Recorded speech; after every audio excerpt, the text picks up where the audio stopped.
નમસ્કાર, ગ્લોબલ એક્સપ્રેસમાં તમારું સ્વાગત છે. હું આપની સાથે ચેતન.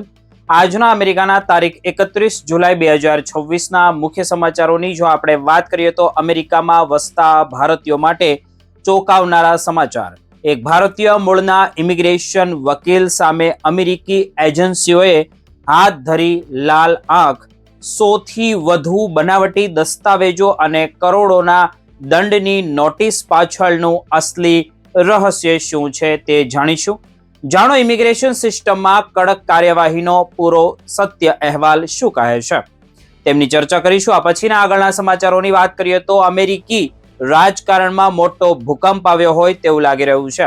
એક તરફ સામાન્ય જનતા મોંઘવારીથી અમેરિકાની અંદર પરેશાન થઈ ગઈ છે, તો બીજી તરફ પ્રમુખ ડોનાલ્ડ ટ્રમ્પની કમાણી પહોંચી કરોડો ડોલરે. અને ક્રિપ્ટોકરન્સી અને વિદેશી ડીલ્સનો આખરે શું છે સસ્પેન્સ. જુઓ વિપક્ષના ગંભીર આક્ષેપો અને 2026ની મિડ ટર્મ ચૂંટણી પર તેની મોટી અસર થશે કે શું તેની ચર્ચા કરીશું. આ પછીના આગળના સમાચારોની વાત કરીએ તો અમેરિકામાં ગુજરાતીઓ સામે કાનૂની શિકંજો કસાયો લાગે છે. ફેક ક્રાઇમ સીન અને નકલી લૂંટ ઊભી કરીને યુ વિઝા મેળવવાનું મોટું કૌભાંડ પકડાયું હોય તેવું લાગી રહ્યું છે. દોષી સાબિત થતા મિથુલ પટેલ સહિત અનેક ગુજરાતીઓ ડિપોર્ટ કરવાનો આદેશ આપવામાં આવ્યો છે. અને જાણો સીસીટીવી અને પુરાવાઓથી કેવી રીતે ખુલ્લો પડ્યો આ આખો ખેલ. આ બધા જ સમાચારોની વિગતે ચર્ચા કરીએ. આપ જોતા રહો ગ્લોબલ એક્સપ્રેસ.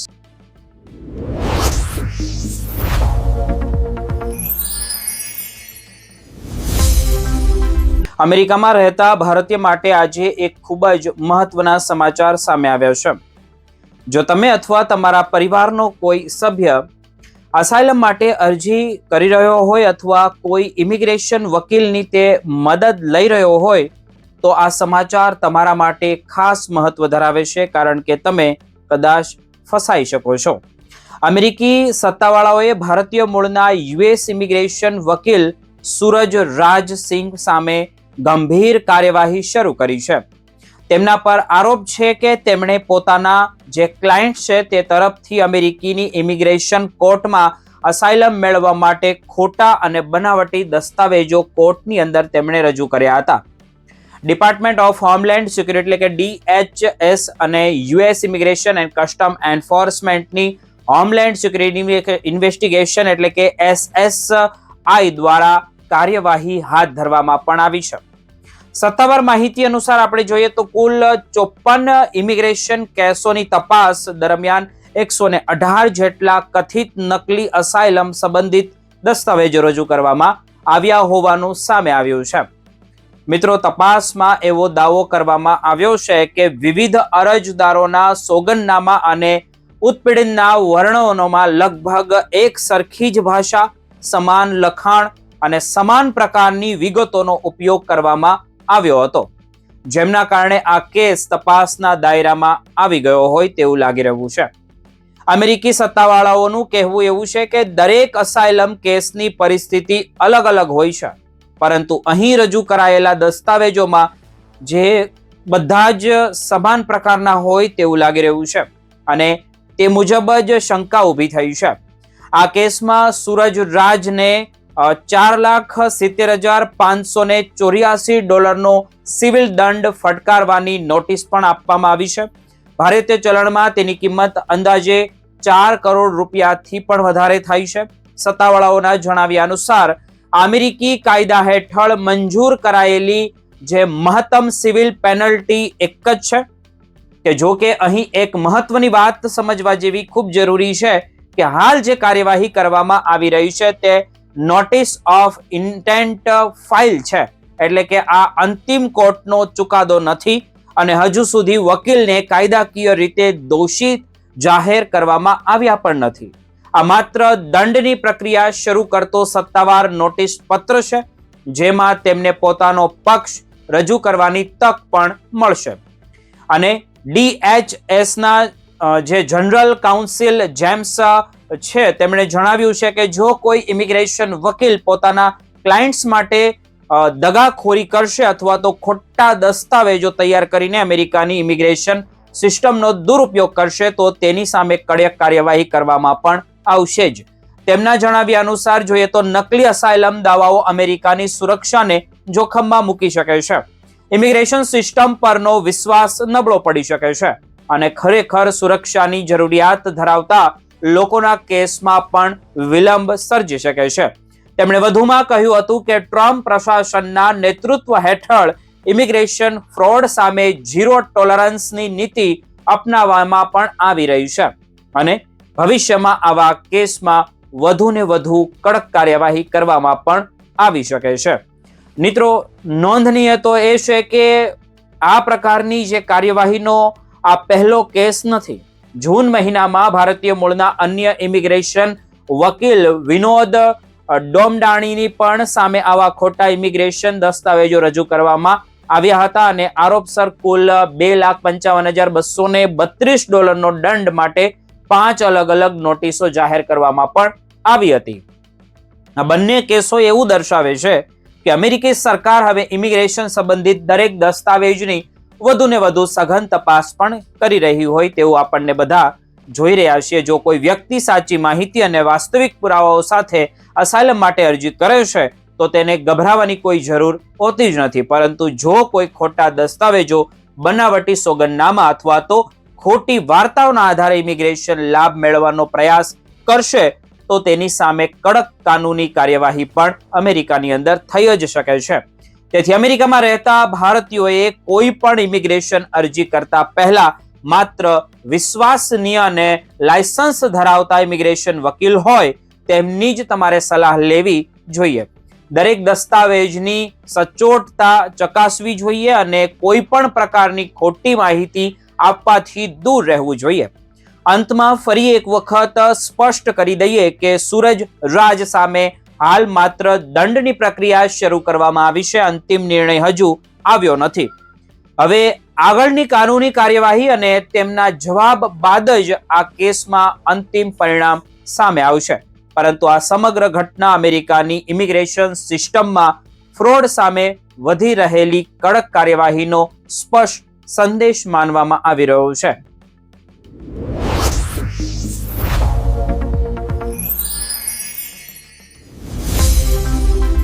અમેરિકાની રાજનીતિમાં ફરી એક વખત એક મોટો વિવાદ સામે આવ્યો છે. એક તરફ સામાન્ય અમેરિકન નાગરિકો મોંઘવારી, રોજિંદા ખર્ચમાં વધારો અને ઘટતી ખરીદી શક્તિને જોઈએ તો તે પરેશાન થઈ ગયા છે, તો બીજી તરફ અમેરિકાના પ્રમુખ ડોનાલ્ડ ટ્રમ્પની જે વ્યક્તિગત આવકને લઈને નવા આંકડાઓ રાજકીય ચર્ચાના કેન્દ્રમાં આવી ગયા હોય તેવું લાગી રહ્યું છે. અહેવાલો અનુસાર ટ્રમ્પે છેલ્લા વર્ષ દરમિયાન અંદાજે $2.2 બિલિયન આવક નોંધાવી છે. આ આંકડો બહાર આવ્યા બાદ ડેમોક્રેટિક પાર્ટીએ ટ્રમ્પ પર સત્તાનો ઉપયોગ વ્યક્તિગત આર્થિક ફાયદા માટે કર્યો હોવાનો આરોપ પણ વધુ તેજ કરી દીધો છે.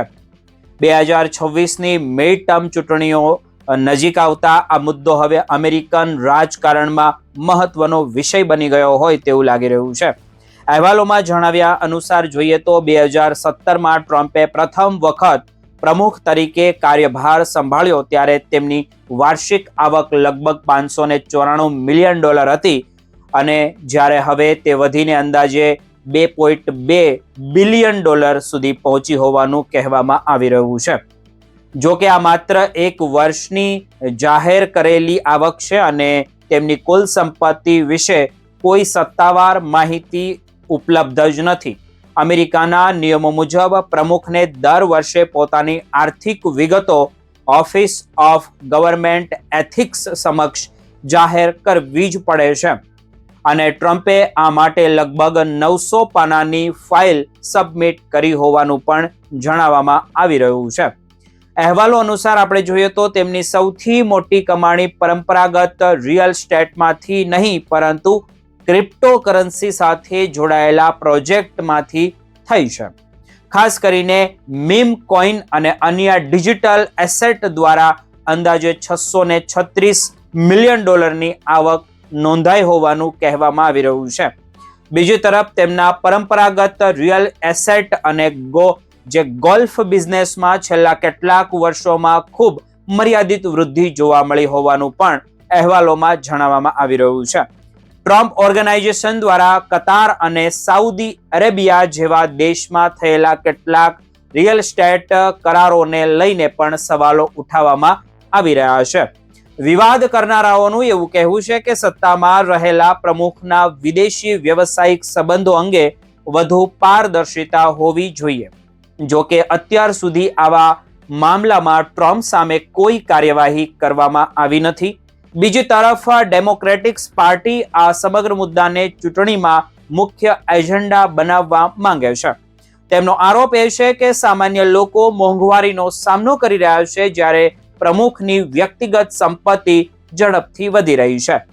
એક CNN સર્વેમાં એવો દાવો કરવામાં આવ્યો છે કે લગભગ 66% અમેરિકનો માને છે કે ટ્રમ્પે પોતાના અંગત હિત માટે સત્તાનો ઉપયોગ અથવા તો દુરુપયોગ કરવાની હદો પણ વટાવી દીધી છે.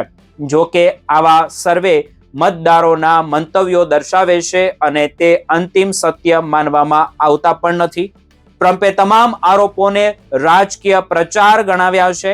તેમનું એવું કહેવું છે કે તેમની કમાણી તેમની વ્યવસાયિક કુશળતા અને સફળ રોકાણના કારણે થઈ છે. તેમણે અગાઉ એવું પણ કહ્યું હતું કે પોતાના પ્રથમ કાર્યકાળ દરમિયાન તેમણે પોતાના પરિવારને વિદેશમાં કોઈ નવો બિઝનેસ શરૂ ન કરવાની સૂચના પણ આપી હતી, છતાં તેમણે તેમનો યોગ્ય શ્રેય આપવામાં આવ્યો નથી. બીજી તરફ રિપબ્લિકન પાર્ટી પણ જવાબી હુમલા કરી રહી હોય તેવું લાગી રહ્યું છે અને તેમનું એવું કહેવું છે કે જો ટ્રમ્પની કમાણી પર પ્રશ્નો ઉઠાવવામાં આવે તો ભૂતપૂર્વ પ્રમુખ જો બાઇડન અને તેમના પરિવારના વિદેશી વ્યવસાયિક સંબંધોની પણ સમાન રીતે તપાસ થવી જ જોઈએ. હવે સૌથી મોટો પ્રશ્ન તો એ છે કે શું મુદ્દો 2026ની મિડટર્મ ચૂંટણીમાં ટ્રમ્પ માટે રાજકીય પડકાર બનશે કે પછી તેઓ મોંઘવારી, ઇમિગ્રેશન, સરહદ સુરક્ષા અને માસ ડિપોર્ટેશન જેવી મુદ્દાઓના આધારે મતદારનો વિશ્વાસ જાળવી રાખવામાં સફળ બનશે? હાલ એટલું જ ચોક્કસ કહી શકાય કે ટ્રમ્પની આવક અને સત્તા દરમિયાન થયેલી કમાણી અંગે ચર્ચા આગામી મહિનાઓમાં અમેરિકન રાજકારણનું સૌથી ગરમ મુદ્દો બની શકે છે અને આખરે તેનો જવાબ અમેરિકન મતદાર જ પોતાના મત દ્વારા આપશે તેવું લાગી રહ્યું છે.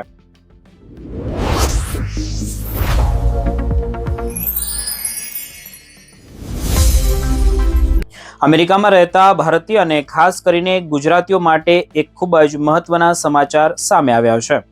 યુ વિઝા ફ્રોડ કેસમાં વધુ એક મોટો ગુજરાતી આરોપી સામે અમેરિકાની ફેડરલ કોર્ટ કડક કાર્યવાહી કરી રહી છે. મેસેચ્યુસેટ્સના વુસ્ટન શહેરમાં રહેતા 40 વર્ષીય મિતુલ પટેલને વિઝા ફ્રોડના કાવતરામાં દોષી ઠેરાવીને અમેરિકાથી ડિપોર્ટ કરવાનો આદેશ આપવામાં આવ્યો છે. કોર્ટના આ નિર્ણયે ફરી એક વખત સ્પષ્ટ કરી દીધું છે કે અમેરિકન સરકાર હવે ઇમિગ્રેશન ફ્રોડ સામે કોઈ પણ પ્રકારની નરમાઈ રાખવાના મૂડમાં નથી. કોર્ટના દસ્તાવેજો મુજબ મિતુલ પટેલે વિઝા ફ્રોડના કેસમાં પોતાનો ગુનો કબૂલી લીધો હતો, જેમના કારણે તેને માત્ર 1 દિવસની જેલ અને $1000નો દંડ ફટકારવામાં આવ્યો છે. જો કે સૌથી મોટી સજા એ છે કે હવે તેને અમેરિકા છોડવું જ પડશે. જો તે કોર્ટ દ્વારા આપવામાં આવેલી સમય મર્યાદામાં સ્વેચ્છાએ દેશ નહીં છોડે તો આઈસ તેની ધરપકડ કરીને તેને ભારત ડિપોર્ટ કરશે. નોંધનીય છે કે જો તેણે ગુનો કબૂલ્યો જ ન હોત તો તેને 5 વર્ષ સુધીની જેલ અને $2.5 લાખ સુધીનો દંડનો સામનો કરવો પડ્યો હોત. હવે આ જે ચુકાદો છે તે બાદ મિતુલ પટેલ માટે ભવિષ્યમાં અમેરિકા પરત આવવાનો રસ્તો લગભગ સંપૂર્ણપણે બંધ થઈ ગયો છે. આ સમગ્ર કેસ માત્ર એક વ્યક્તિ પૂરતો મર્યાદિત નથી. તપાસ દરમિયાન કુલ 11 ગુજરાતી લોકો સામે પણ કાર્યવાહી શરૂ કરવામાં આવી હતી. દીપિકા પટેલ નામની મહિલા અગાઉથી જ ડિપોર્ટ થઈ ચૂકી છે અને જ્યારે ઓહાયોમાં જે મિંકેશ પટેલ અને સોનલ પટેલ અને જે રમેશ પટેલ તેમજ મેસેચ્યુસેટ્સના જીતેન્દ્ર પટેલ, મહેશ પટેલ, સંજય પટેલ, અમિતા પટેલ, રોનક પટેલ અને સંગીતા પટેલ સામે પણ કાર્યવાહી ચાલી રહી હોય તેવું લાગી રહ્યું છે.